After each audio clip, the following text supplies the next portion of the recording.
Carlos Ebert estudou arquitetura e depois cinema na Escola Superior de Cinema São Luís, um dos cursos pioneiros no Brasil da sétima arte. Ali foi colega de Carlos Reichenbach e Ana Carolina. Em toda a sua carreira dirigiu 2 curtas e um longa, República da Traição. Destacou-se como diretor de fotografia. São mais de 20 filmes fotografados por ele, entre eles Rua 6 Sem Número, de João Batista de Andrade, O Rei da Velha, de José Celso Martinez Correia e o clássico O Bandido da Luz Vermelha, de Rogério Sganzella. Carlos Ebert é o entrevistado de hoje, aqui no Sala de Cinema. Carlos Ebert, seja bem-vindo ao Sala de Cinema, é um prazer recebê-lo aqui. Igualmente. Carlos, você estuda arquitetura e lá pelas tantas, quase na sequência, passa para cinema. Vem do Rio para São Paulo. O que a arquitetura tem a ver com o cinema? Qual que é a relação? No meu caso, o fato de ter feito arquitetura e depois ido para o cinema se prende simplesmente ao fato de que na época não existiam escolas de cinema no Brasil. Então, por exclusão, eu cheguei na arquitetura, porque a arquitetura tinha história da arte, que era uma coisa que me interessava, né? Tinha desenho artístico, que também me interessava. E dentro da arquitetura eu só fiz cinema. Eu refundei o Cineclube, que estava fechado há alguns anos, e fiz um curta-metragem com o pessoal do Centro Acadêmico. Eu fiz como diretor, fotografado pelo Carlos Egberto, chama-se Mar Morto. Existe cópia, não sei te dizer aonde, talvez na Cinemateca aqui brasileira tenha uma cópia desse filme. Então a minha passagem pela arquitetura se resume a um filme de curta-metragem e o Cineclube, que foi muito interessante. A gente fez alguns ciclos, fez um ciclo de Nouvelle Vague, fizemos um ciclo de neorrealismo italiano. Então quando apareceu em São Paulo, saiu um anúncio no jornal O Globo, no Rio de Janeiro, que estavam abrindo uma escola de cinema na Faculdade de São Luís, na Avenida Paulista, está lá até hoje, que eles estavam abrindo uma escola de cinema. Minha mãe me avisou, eu nem vi, eu não li o Globo, porque eu achava o Globo muito reacionário, então ela que era assinante lia, e ela me informou disso aí, e eu me interessei muito. Eu tinha uma facilidade, porque minha irmã tinha casado com um paulista, tinha mudado para São Paulo, eu teria até onde ficar, e a possibilidade de estudar cinema acendeu meus olhos. Então você larga a arquitetura no Rio? Eu largo radicalmente. Eu não levei nem a régua T e a caixinha dos compassos Kern. Ficou lá no armário, alguém achou e deve ter ficado muito feliz, fez uma boa economia. Mas eu saí, assim, me desliguei, não saí, eu me desliguei da escola, não tranquei matrícula. Quer dizer, não queria voltar mesmo? Queimei as pontes. Eu queimei as pontes. E em São Paulo, esse curso na São Luís? Então, o curso da São Luís era um curso que tinha uma coisa muito interessante e muito boa, que era a parte toda de humanidades, Grandes professores, eu fui aluno lá do Anatol Rosenfeld, do Wilhelm Flusser, do Décio Pignatari, fui aluno do Flusser, do Décio Pignatari, do Mário Chamy, do Roberto Santos, do Persson. Mas a escola achava que a prática do cinema, filmar, gravar, não cabia nos 2 primeiros anos de curso. Só teoria. E eu sou uma pessoa que, até por ser fotógrafo, eu tenho uma ligação muito grande com a prática, com o fazer. Eu sou uma pessoa... Outro dia um amigo meu olhou, eu tirei do bolso o meu chaveiro e falou: "Poxa, esse chaveiro é a sua cara. O meu chaveiro tem um canivete suíço, uma lanterna de LED e uma bússola. São coisas práticas, ele serve..." Coisa de um MacGyver, né? Aliás, numa época me chamavam de MacGyver. Para resolver, né? Para resolver.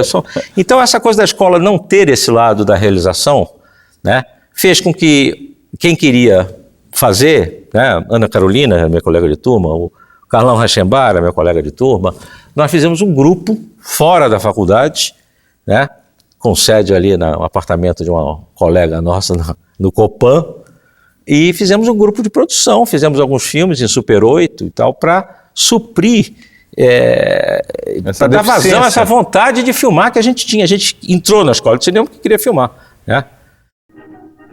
Posso dizer de boca cheia, eu sou um boçal. Mas se for levado novamente aos tribunais, poderá pegar 480. Só poderá ficar livre dos seus crimes se conseguir provar que é louco. Bebê, você já tinha ideia que ia para fotografia? Quando você estava fazendo cinema? Já. Porque você dirige, você vai para fotografia, faz isso. Não, eu basicamente sou um diretor de fotografia. Quer dizer, as minhas excursões pela realização, pela direção, fazem parte mais do início da minha atividade. Né? Eu dirigi um longa-metragem em 1970, chamado República da Traição. Não vamos falar dele depois. Mas de lá para cá, esporadicamente, há pouco tempo, há uns 2 anos atrás, eu dirigi 2 documentários sobre a Gal Costa e o tropicalismo, mas não é uma coisa que eu busque, eu não busco uma carreira de realizador, certo? Eu gosto muito mais de transformar conceitos e palavras em imagens do que propriamente estruturar um roteiro, né? His purpose was always to stay on the edge.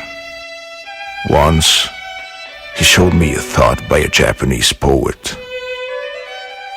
Your poetry emanates from your inmost, when you and the object become one. Eu queria saber, você trabalhou como repórter fotográfico? Trabalhei. A fotografia de estilo é uma coisa que eu nunca abandonei. Sempre esteve presente com maior ou menor presença, desde sempre, né? Desde que esse amigo me emprestou essa Yashica 4x4, que eu não larguei a fotografia nunca mais, né? E mesmo hoje em dia, eu estou aqui dentro, eu ando sempre no bolso, né? Eu ando sempre com uma câmerazinha digital, que é uma espécie de caderno de caderneta de campo. Você vê uma coisa, deve ser visualmente interessante, né? E você registra, aquilo fica guardado ali, aquela imagem. Um dia você está, né, muito tempo depois, você está com uma ideia qualquer, puxa, eu vi uma coisa parecida e tal, e vai lá, tem a foto. Eu acho que a fotografia, por não ser uma atividade coletiva, de grupo, por ser uma atividade individual, né, ela desenvolve em quem está fazendo a fotografia um outro tipo de percepção diferente, não melhor nem pior, mas diferente daquela que você desenvolve no trabalho de filmagem, de gravação com uma equipe. É uma outra coisa complementar. Então eu nunca soltei a fotografia, porque a fotografia tem esse lado, certo, mais interiorizado, mais de introspecção do fotógrafo, quer dizer, o seu olhar, né, sem intermediação, diretamente com a coisa fotografada, que me interessa muito. Então eu sempre estou fotografando. Atrai também a questão do detalhe, né? Você observar o detalhe, eu acho que acredito que seja importante na tudo, construção. Né? Você está no lugar certo, na hora certa, com a luz certa, né? Você vai desenvolvendo, como eu faço muito documentário, eu gosto muito de documentário. Eu sempre digo que o documentário me proporciona, normalmente, mais satisfação, mais realização como fotógrafo do que a ficção, porque o documentário tem um lado indeterminado, né? Tem uma coisa de imprevisibilidade, que a ficção não tem. A ficção você está sempre preparando tudo para rodar, que me fascina, né? E isso que eu exercito quando faço o documentário tem muita proximidade com esse olhar do fotógrafo de estilo. Todo esse aqui é o material que a gente tem aqui, tudo de office. Sei. E quantas fichas tem aqui nesse arquivo? Olha, o fichário tem um pouco mais de 1 milhão de fichas. É mesmo? Quer dizer, a sociedade era bem vigiada pelo DOC. Bem vigiada. E sobre o Vladimir Herzog, o que tem aí? Tem bastante coisa, tem várias fichas, várias informações sobre ele. Isso, na verdade, tem a ver, dá para se perceber pelo seu temperamento, é que, na verdade, o documentário te traz desafios, porque ele não é uma coisa controlada. A ficção você tem você 2, 3, 4. Você sabe para onde a coisa está caminhando. O acaso é pequeno. Já no documentário, você é o acaso. O entrevistado pode sair correndo, pode bater a porta, responder atravessado. Tem uma frase muito boa que define muito claramente o que é o documentário e o que é a ficção. O Hitchcock dizia que na ficção o diretor é Deus, né? E no documentário Deus é o diretor. Então você tem esse grau de indeterminação no documentário. É verdade. Né? As variáveis são em maior número, né? E você tem menos controle. Então essa situação de você ter que se adaptar rapidamente e ter o olho rápido, né? E o dedo rápido, a mão rápida, para perceber aquilo ali, não perder e aproveitar. Né? Inclusive, eu fiz vários documentários com os mesmos diretores. Falou aí o André Klotz, o Ricardo Dias, com quem eu fiz vários documentários que eu gosto muito. Não vou citar todos os nomes. Claro, não, sem dúvida. Desculpa, o que eu me esqueci aqui, mas depois que você desenvolve o trabalho com uma equipe de documentário, não só com o diretor, não, com a equipe toda, são equipes muito silenciosas, ninguém se fala no set, certo? Você se entende com as pessoas com o olhar, né? Você consegue se antecipar, inclusive, aos acontecimentos. Fica uma coisa quase que mística de antecipação, você consegue se colocar naquele espaço, no lugar para onde a pessoa vai em seguida. Isso já me aconteceu várias vezes. Então, quando a gente vê hoje o Bandido, às vezes desperta em algumas pessoas uma impressão falsa de que tudo era improvisado, que aquilo ali é um grande improviso. E não é bem assim.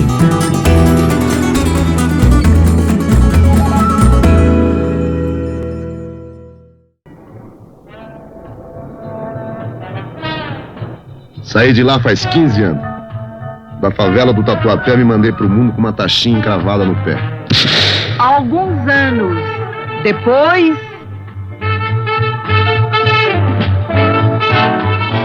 Como é que você conhece o Rogério? Você morou com o Rogério? Vamos falar do Bandido, que eu acho... Porque você estreia praticamente com Bandido, que é um clássico.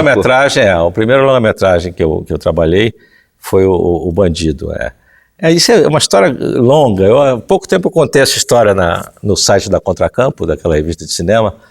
Quem quiser saber em detalhes, está lá na Contracampo, tem uma entrevista grande. O acaso, né? O acaso me levou a encontrar em São Paulo, assim que eu tinha vindo para São Paulo, um amigo do Rio, que era gerente da Difilme, que era distribuidora do Cinema Novo, e... Aí ele perguntou onde eu estava morando. Nessa época minha irmã já tinha separado, eu tinha ido para o Rio, eu estava morando de favor na casa de um colega da escola de cinema.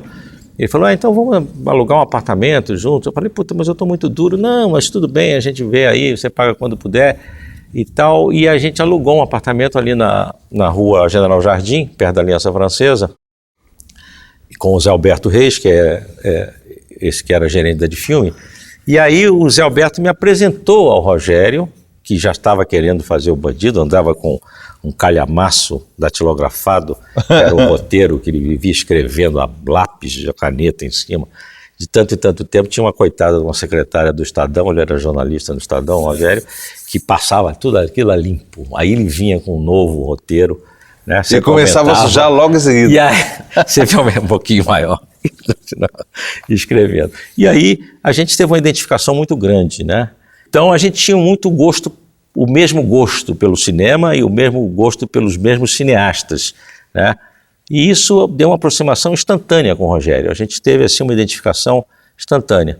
E aí quando ele voltou no Festival de Cannes, ele fazia cobertura para o Estadão, ele disse, vamos começar esse filme, eu não aguento mais ficar escrevendo roteiro, vamos começar com o que a gente tem. E as 2 primeiras semanas eram uma Kombi, um motorista da Kombi, o Paulo Vilaça, que era o Bandido, né? O Rogério, eu e um assistente de câmera que também fazia às vezes de maquinista. Um típico selvagem do século XVI, jogado em plena selva de Concorredo. O brasileiro à toa na maré da última etapa do capitalismo.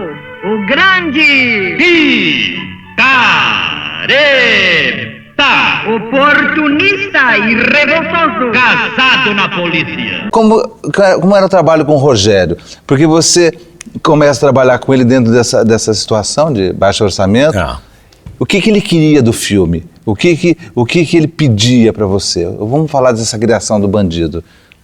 Então, quando a gente vê hoje o Bandido, às vezes desperta em algumas pessoas uma impressão falsa de que tudo era improvisado, que aquilo ali é um grande improviso.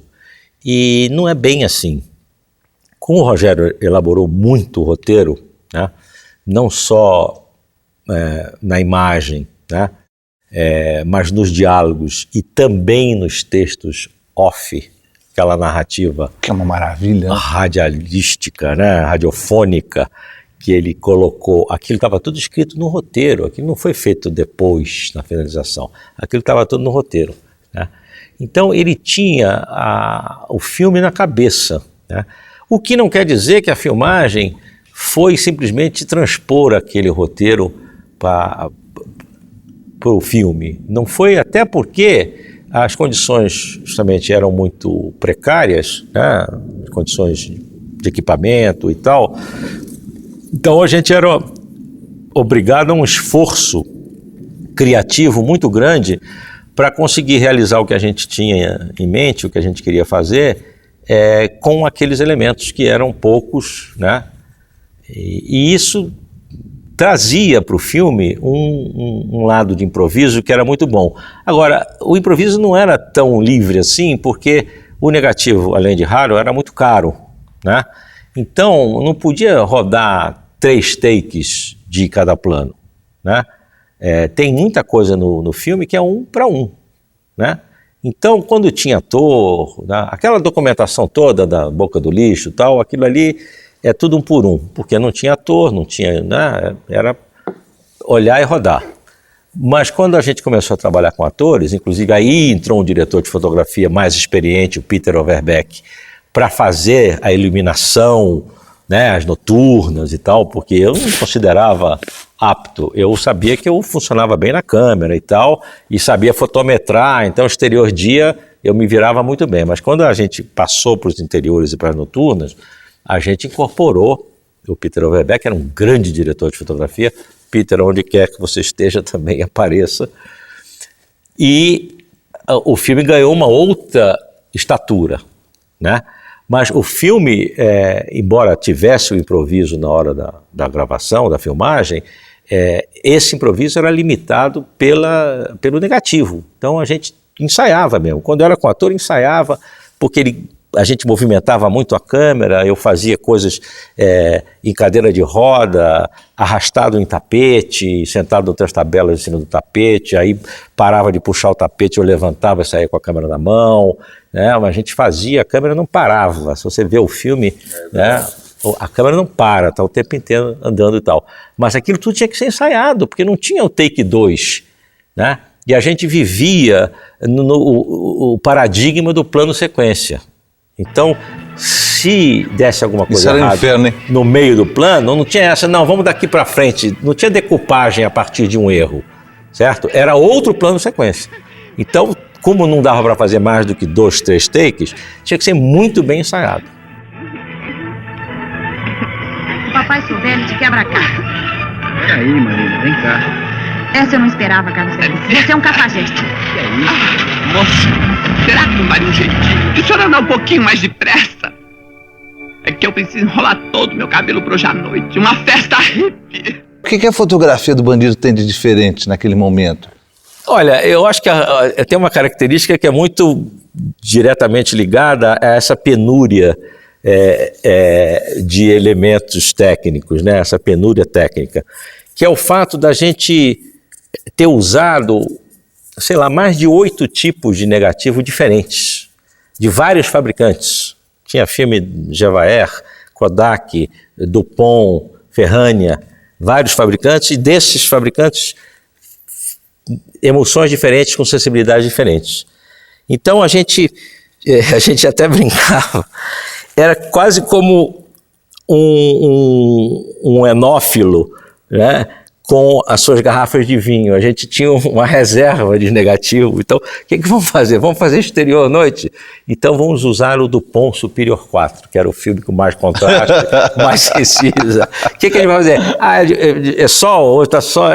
vamos levar um Ferragna P30 mesmo, que com sol a gente dá uma superexposiçãozinha, dá 2/3 de diafragma e ele vai ficar bacana e tal.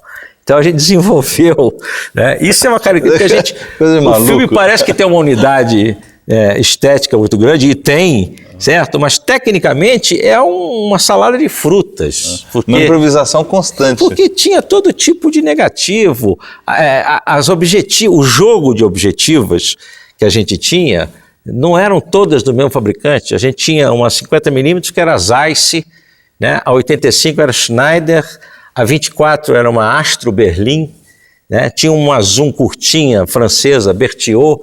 Então era uma loucura, entendeu? Hoje, com o nível de exigência que eu tenho, eu ficaria... Eu me olhando na máquina do tempo, eu sei um horror aquilo. Como eu fiz isso? Como é que eu fiz isso? Né? Misturar. Não, inclusive sem ter um teste, né? Nenhuma dessas objetivas, quer dizer, elas estavam colimadas com a câmera para ter foco direitinho, mas as características de resolução espacial, de contraste dessas objetivas, eu não determinei a priori, não tinha dinheiro para fazer um teste. Como fazer teste? Vai rodar aí 5 metros, né, de uma carta de resolução, inclusive não tinha nem a carta de resolução, né? Hoje eu consigo descarregar um arquivo de uma carta de resolução na internet. Quando eu dou aula, eu disse, olha, quer uma carta de resolução boa, né? Tá aí no endereço tal, dá lá, o cara baixa, né? Manda imprimir aí com 800 dpi em qualquer lugar, e ele fica com uma carta de resolução. Nessa época aonde tinha uma carta de resolução? E eu não sabia de lugar nenhum que tivesse, né? Então, visto hoje, né, a distância, para ficar um pouco claro, uma epopeia. Para ficar um pouco claro, o que seria uma carta de resolução? Uma carta de resolução é uma carta impressa, certo? Onde você tem frequências espaciais, linhas pretas em fundo branco, com várias frequências, quer dizer, quantidades de linha por centímetro. Então, você tem num centímetro, começa com, sei lá, 50 linhas, 100 linhas, 200 linhas, 300 linhas, tá? Então, você filma essa carta e vê quantas linhas você consegue enxergar, e isso dá a resolução do objetivo. Então, no sentido vertical, você diz que essa objetiva resolve 800 linhas. Diz o diabo. Sempre assim. Todos os lugares, sempre a mesma coisa. Para mim, a revolução era o terror, mas não é mais. A Terceira Guerra já começou e ninguém tá dando bola. Estourar. O choque. O criador de verdade tem isso. Ele cria a partir do todo, né? de tudo que está presente, dos atores, dos técnicos, né? Então, foi uma experiência muito boa.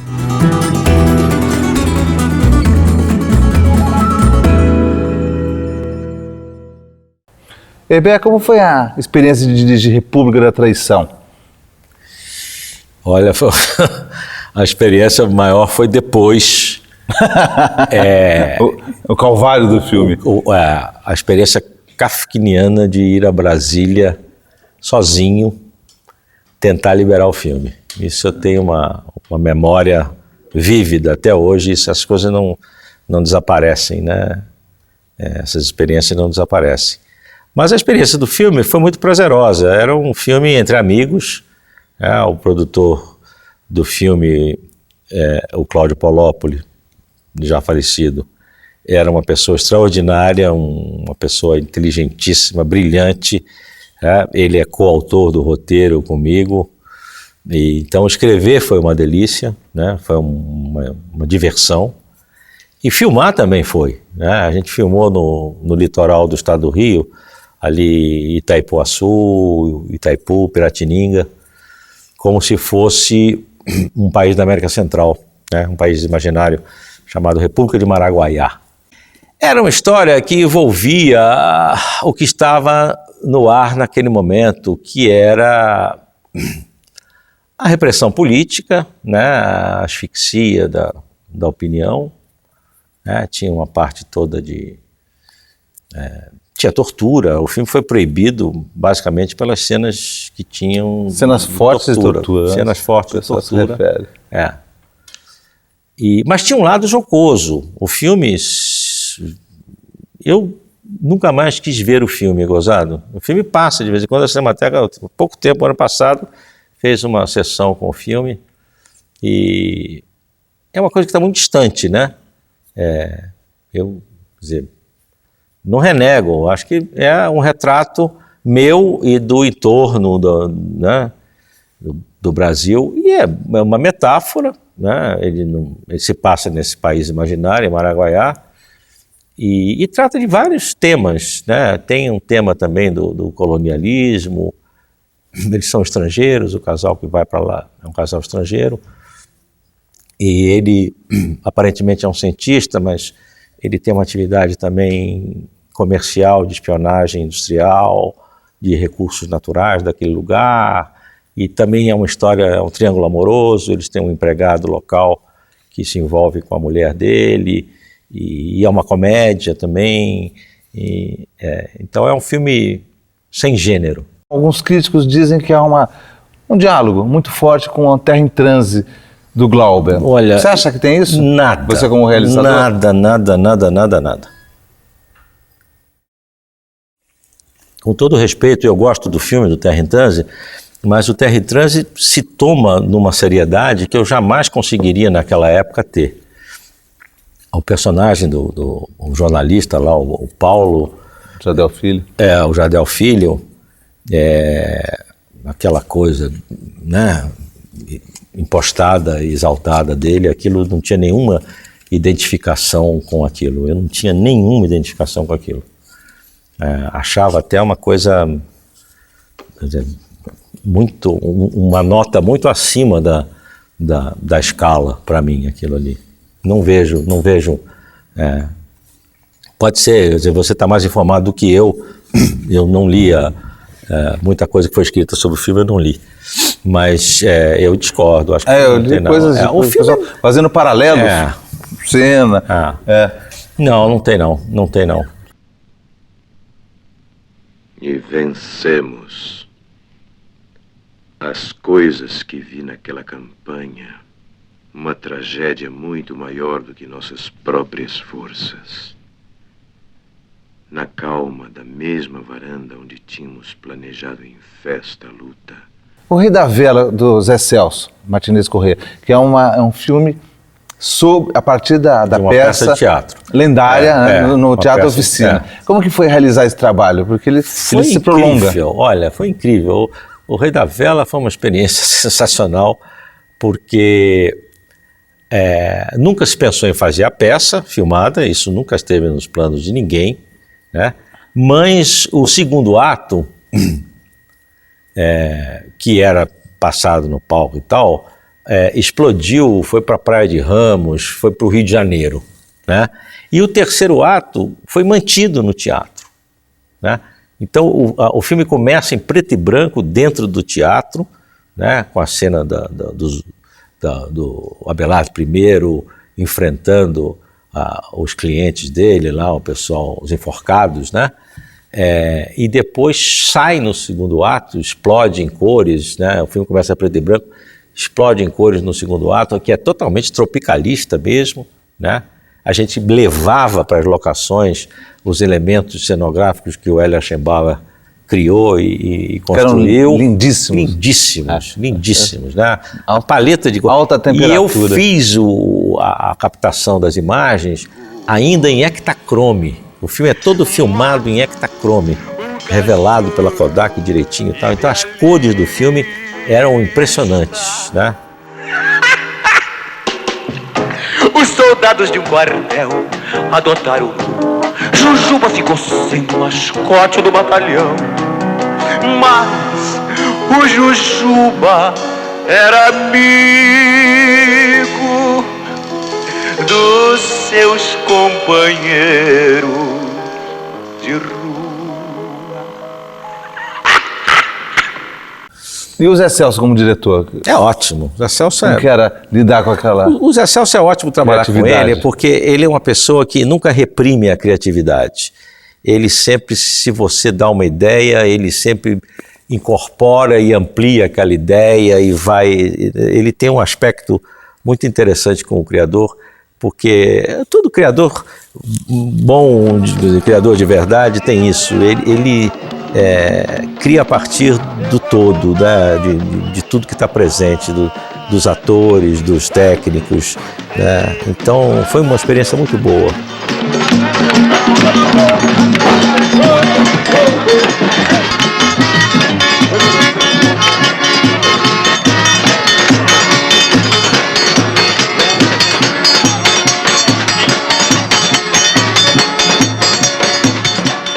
Heber, nos anos 70 você trabalha com vários diretores, faz uma infinidade de filmes.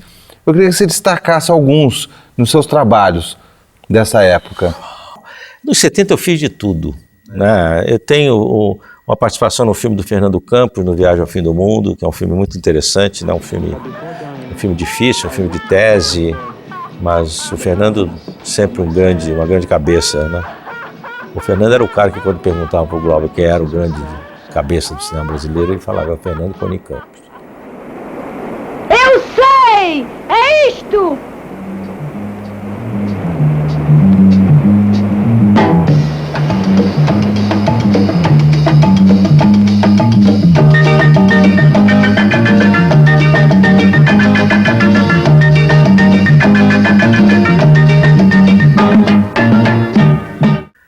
Eu fiz bastante coisa. Eu quis meio que experimentar. Eu na linguagem de hoje, eu meio que atirei para muitos lados. Eu sempre tive muito receio de como profissional, ser especializado, né? Porque quem te especializa não é você, os outros te especializam. E eu sou uma pessoa que tem curiosidade, sabe, de incursionar em outros gêneros, em fazer coisas que eu não fiz ainda. O que deu mais prazer nessa descoberta? Você se lembra? O que te proporcionou assim essa navegação pelo conhecimento? Os documentários me dão uma satisfação muito grande. Eu fiz um documentário nos anos 90, no final dos anos 80, começo dos anos 90, com o Ricardo Dias, sobre religião no Brasil. O Fé. E esse filme foi um estudo fascinante, porque a gente abordou todas as denominações religiosas existentes na época no Brasil. Então, me deu uma visão desse lado religioso, místico no Brasil, que eu não tinha ideia do que era isso, entendeu? E você ter o contato direto, né, Umbanda, foi muito interessante. É o que eu digo, o documentário você aprende demais, porque você tem que se colocar dentro da situação, né? O documentário, que é muito distante, né? Essa tentativa de fazer o documentário frio de fora, isso é sempre frustrado, você sempre vai se envolver. Na magia, a gente convive com os mistérios. Então, a magia ela é muito mais instintiva do que racional. Você vive a sombra, você vive a luz. Você vive a alegria, você vive a dor. Nunca vamos fugir dessa dualidade. Né? Olha, eu gosto muito de trabalhar com diretores jovens. Eu penso da seguinte maneira: o diretor jovem, ele vai me ensinar algumas coisas, vai me pedir algumas coisas que eu não sei, que eu vou ter que pensar para resolver.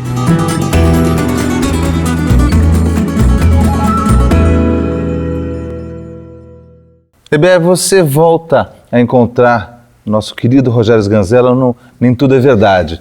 E esse filme é interessante porque você já se referiu a isso, a questão dos gêneros, do documentário e da ficção. E ali fica... O Rogério faz um jogo brilhante, do que Nem Tudo é Verdade, de fato. Para você harmonizar isso na fotografia... Eu fiz até umas brincadeiras, né? Eu tentei fazer as imagens do Rio, coloridas, ficarem com o aspecto das imagens de Technicolor desse período, né?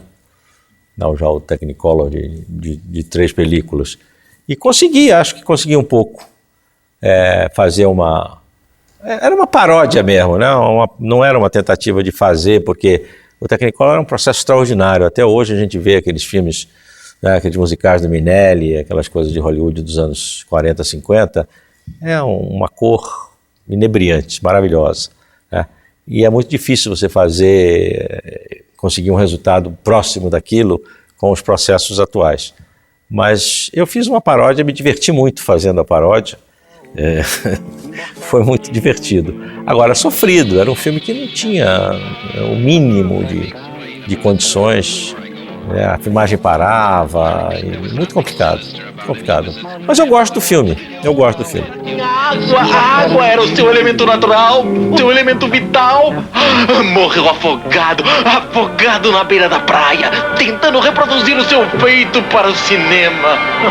Bom nadador, nas circunstâncias em que desapareceu no oceano, só poderia ter sido devorado por um monstruoso tubarão. Um Homem de Moral, o documentário do Vanzolini, né, do Ricardo Dias, né, que é sobre o maravilhoso biólogo e ainda mais maravilhoso compositor Paulo Vanzolini. Por exemplo, vamos falar um pouco da gênese desse filme, que é um documentário. Como você monta isso? Então, esse foi outro filme que começou na marra. Esse filme não tinha produtor no início. Eu tinha já comprado uma câmera eletrônica, uma câmera digital, e o Ricardo me apresentou a ideia. Eu sou fã do Vanzolini como compositor, como pessoa, e eu falei: Ricardo, vamos começar fazendo as entrevistas, que é mais fácil, né? Eu tenho equipamento, eu tenho um pouco de luz e tal, vamos fazendo as entrevistas. E fizemos 2 longas entrevistas com ele, em dias alternados e tal, e ficamos com aquele material inicial muito interessante, né? Aí depois, com o lançamento da caixa dos CDs dele, ia ter um show, né, em São Paulo do lançamento da caixa. E aí a gente montou uma equipe, né, de cobras, né? Eu sempre digo que nunca mais eu vou ter a oportunidade de ter como cameraman o Lauro Scorel e o Elcio Nagavini. É verdade, hein? Né? Estava muito bem acompanhado. Aí a gente captou esse show, né? Ele está presente no filme todo, de uma forma que eu gosto de ver música em cinema, que é a música inteira, sabe? Essa coisa de ficar mostrando um pedacinho de música. Verdade, é uma tortura. É uma isso, tortura, que você começa a entrar no clima da música e tal, o cara corta e vai para outro lugar, né? Tem as músicas inteiras. E aí, a última coisa que a gente filmou, que foi interessante deixar por último, porque é o que costura o filme, foi a São Paulo, do Paulo Vanzolini.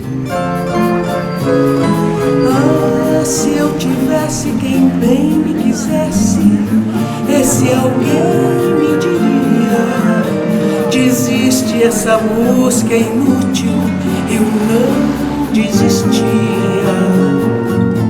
Então era ver o São Paulo de Honda, era ver o São Paulo de volta por cima, né?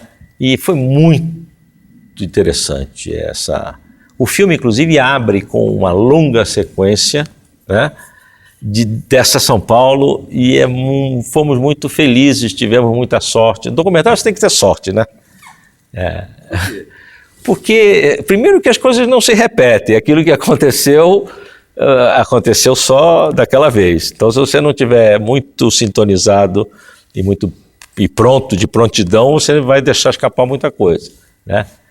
E segundo, porque você tem que dar sorte. Você vai um dia num determinado lugar. Um dia a gente foi ali no Largo da Batata, ficamos o dia inteiro no Largo da Batata.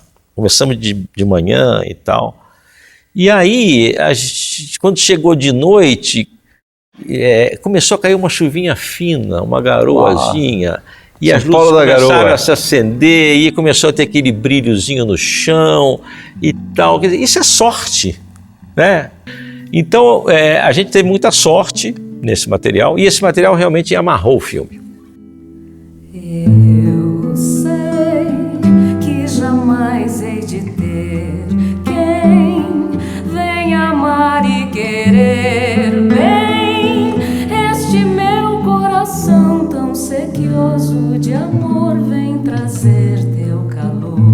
No filme do Mocasel, A Margem da Imagem, que trata de pessoas que são moradores de rua, você...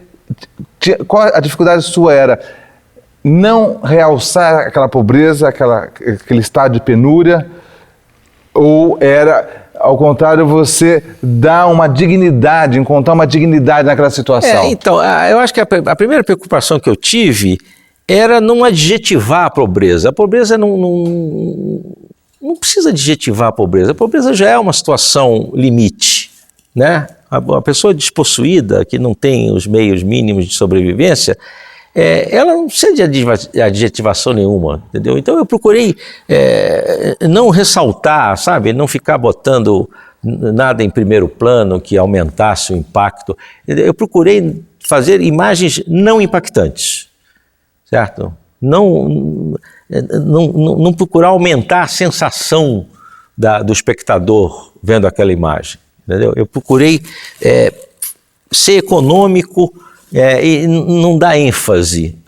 Entendeu? Porque a pobreza já é uma coisa em si chocante. Você não precisa aumentar aquilo na imagem. Entendeu? Então, eu procurei fazer uma imagem, em alguns momentos, talvez tenha feito até o contrário. Talvez tenha procurado ressaltar, sim, a dignidade que aquelas pessoas mantêm naquela situação totalmente adversa, certo? Mas tomei muito cuidado inicialmente, nos primeiros dias e tal, com não adjetivar, não hipertrofiar a situação daquelas pessoas. Para me fazer essa toca aqui, por que eu bolei 2 anos? Por que, Cascavel? Bolei porque tá bolado. Porque para me fazer uma toca, eu tenho que olhar para ver se não pertence firma, não pertence nada de correio, não pertence governo. Eu vou numa área público, que significa? Não pertence a ninguém. Bebé, como que é participar de um documentário como o Vlado, 30 anos depois, o filme do João Batista, com essa carga? Porque quando o João faz esse filme, né, que é em homenagem ao Vladimir Herzog, né, já tinha uma ideia de uma homenagem, de uma reavaliação daquele momento. Agora, e aí tem imagens de épocas, tem imagens, entrevistas contemporâneas. Como que é a sua postura nisso? Então, esse projeto do João Batista, eu entrei bem no final, eu entrei para fazer as imagens que costurariam o filme. Mais uma vez, as imagens finais. Esse é um processo natural, né? Você vê o filme todo, aquele material todo junto e descobre o que precisa fazer. Porque o João fez uma coisa muito interessante. O João era grande amigo do Vlado. Eles foram contemporâneos na TV Cultura. Então, a ligação do João Batista, antes de mais nada, é uma ligação sentimental. Pessoal, sentimental. Ele perdeu um amigo, ele não perdeu um profissional, colega, ele perdeu um amigo. E ele fez uma coisa muito interessante, que eu inclusive incentivei-o a fazer, que foi ele mesmo captou as entrevistas todas do filme com uma câmera pequenininha. Ele ia lá, o máximo que fiz foi colocar com ele um assistente meu, o Fabiano Pieri, que hoje já é diretor de fotografia, mas na época era um assistente, para o Fabiano fazer uma segunda câmera, que eu chamava de Just in Case, se nada mais der certo. Tá ali. Mas o Batista é que captou as imagens principais do filme. Entendeu? E eu achei isso, naquele filme, era o que devia ser feito, era a coisa certa a ser feita. E ele sempre cultivou as amizades, né? Ele sempre escreveu, não existia computador, e-mail, internet, então era escrito, ele sempre escreveu muito, né? Então ele sempre cultivou amigos, né? Então, qualquer lugar que a gente tinha, sempre tinha amigos, a gente encontrava, aproveitava muito, né? Porque eu tinha um olhar da pessoa que estava lá. Sempre foi muito gostoso isso, durante um ano. Depois de um certo tempo, acho que já no segundo ano, começou, sabe, aquela coisa, a coceira, né? Bebé, nos últimos anos você tem se dedicado muito a curtas. Você está muito ao lado desses realizadores de curtas. Eu não tenho nem feito tanto curta assim, não. Isso daí é uma ideia sua também de aprender, de experimentar? Olha, eu gosto muito de trabalhar com diretores jovens. Eu penso da seguinte maneira: o diretor jovem, ele vai me ensinar algumas coisas, vai me pedir algumas coisas que eu não sei, que eu vou ter que pensar para resolver. Quando eu trabalho com pessoas da minha geração, eu sei mais ou menos tudo o que eles querem. não tem muita dificuldade, né? O diretor jovem sempre te traz um desafio. Ele quer algumas coisas que não foram feitas ainda, entendeu? Ou que aparentemente, num primeiro momento, parecem impossíveis de serem feitas, né? Então eu gosto muito do desafio. Eu nem tenho feito tantos curtas assim, não. É porque não vou dizer que é sorte, porque estaria tirando o mérito deles, criadores, diretores.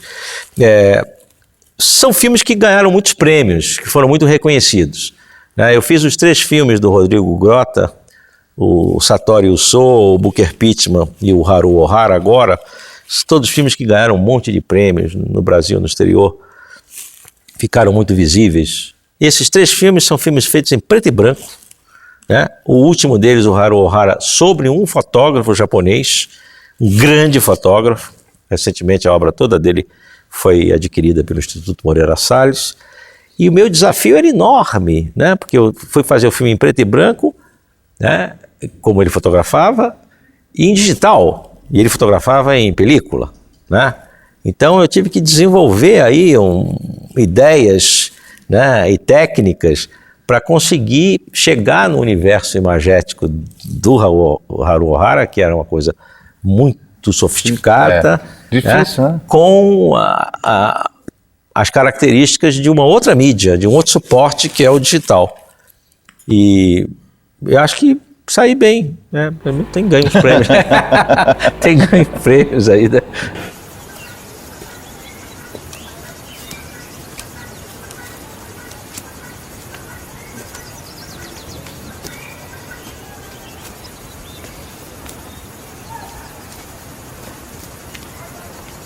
Carlos Weber, obrigado pela sua entrevista aqui no Sala de Cinema, foi um grande prazer. Eu que agradeço, foi muito bom, né? Me lembrei de muitas coisas que eu tinha esquecido até. Foi uma grande delícia. Até o próximo Sala de Cinema, conta as histórias e personagens do cinema brasileiro. Até lá.